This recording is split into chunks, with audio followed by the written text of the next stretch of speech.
20세기에 들어서면서 뉴턴의 이론을 기초부터 흔드는 새로운 개념들이 등장했습니다.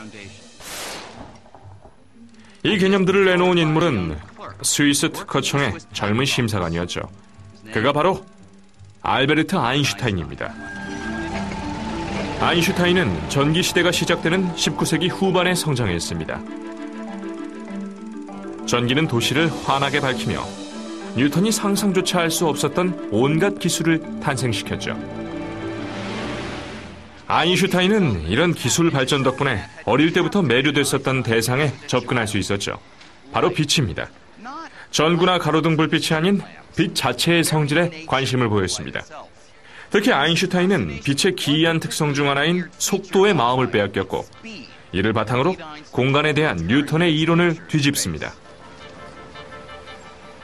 택시를 타고 그 원리를 설명드리죠.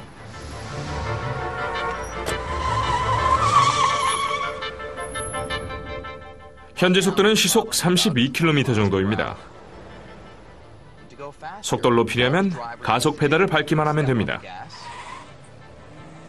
그러면 택시의 속도가 변하죠. 이런 변화를 느낄 수도 있지만 택시의 속도계나 무인 속도 측정기로 확인할 수도 있습니다.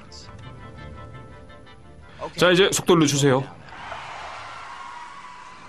그러면 이번엔 택시의 속도를 측정하는 것이 아니라 전조등 불빛의 속도를 측정하는 무인 속도 측정기가 있다고 가정을 해보죠. 이 측정기에 표시된 빛의 속도는 놀라울 정도입니다. 무려 시속 10억 8천만 킬로미터입니다. 이제 택시가 출발하면 여러분은 전조등 불빛의 속도가 차량의 속도만큼 증가할 거라고 생각하실 겁니다. 택시가 움직이며 불빛에 추진력을 보태줄 테니까 말이죠. 하지만 놀랍게도 그런 일은 벌어지지 않습니다. 무인 속도 측정기는 물론이고 어떤 방법으로 빛의 속도를 측정해도 측정 결과는 택시의 속도와 상관없이 항상 시속 10억 8천만 킬로미터일 겁니다. 그렇다면 그 이유는 무엇일까요? 빛의 속도를 측정하면 왜 항상 같은 결과가 나올까요? If you're running at a wall, it's coming at you faster than if you're standing still with respect to that wall. But that's not true with light. The speed of light is the same for everybody. That's really extraordinary. 아인슈타인은 이 기이한 의문을 다음과 같이 이해했습니다. 물체가 시간당 이동한 공간을 측정한 것이 속도라는 사실을 바탕으로 아인슈타인은 놀라운 가설을 제안했습니다. 시간과 공간이 서로 적절한 양만큼 끊임없이 조절하며 서로 협응할 수 있어서 측정하는 사람의 이동 속도와 상관없이 빛의 속도가 항상 10억 8천만 킬로미터로 측정된다는 것입니다. To respect that absolute quality about light, time had to cease to be absolute, space had to cease to be absolute, and those two had to become relative in such a way that they slosh between each other. 시공간이 가변적이라는 논리가 생소하게 들린다면 우리가 일상에서 이런 현상을 목격할 만큼 빠르게 움직이지 않기 때문입니다. 하지만 이 택시가 광속에 가깝게 움직일 수 있다면 그 효과를 목격할 수 있을 겁니다. 예를 들어 제가 광속에 가까운 속도로 지나갈 때 여러분이 길 모퉁이에 있다면 공간이 조정되는 현상이 나타나 택시의 길이가 몇 센티미터로 보일 겁니다.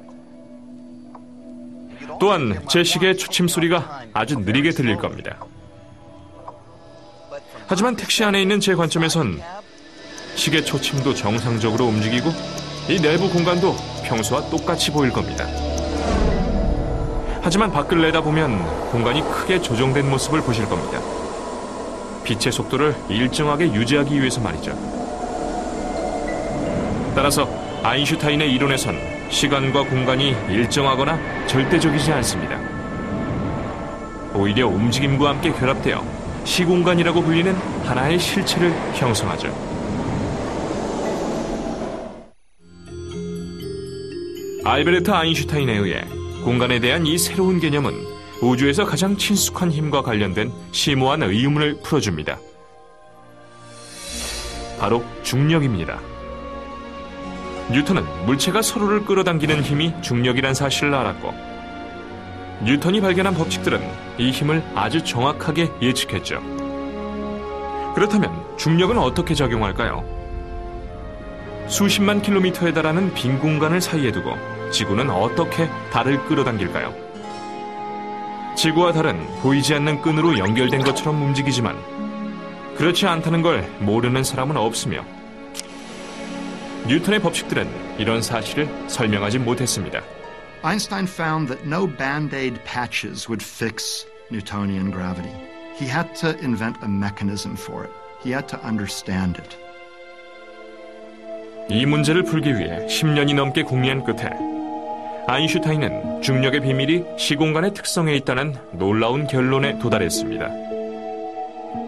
시공간의 유연성은 자신이 예전에 깨달았던 것보다 훨씬 커서 실제 직물처럼 늘어날 수도 있습니다. 이것은 뉴턴의 생각과는 완전히 다른 것이었죠. 이 당구대가 시공간이고 당구공들이 공간 속의 물체라고 가정해보죠. 시공간이 이 당구대 표면처럼 매끈하고 평평하다면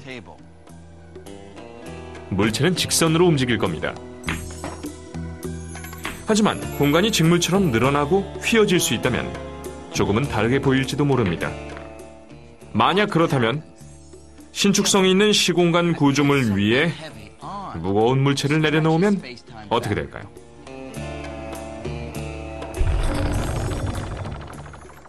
이제 당구공을 다시 쳐보죠. 당구공은 무거운 물체가 생성한 움푹하게 들어간 면을 따라 이동합니다. 이것이 아인슈타인이 깨달은 중력의 작동 원리입니다. 즉, 시공간 안에 있는 물체들이 일으킨 시공간의 변형에 그 답이 있습니다. 다시 말해, 시공간의 형태 자체가 중력인 것입니다. 달이 공전 궤도를 유지하는 이유는 지구가 불가사의한 힘으로 끌어당기고 있기 때문이 아니라 지구가 만든 시공간의 굴곡을 따라 달이 회전하고 있기 때문이죠.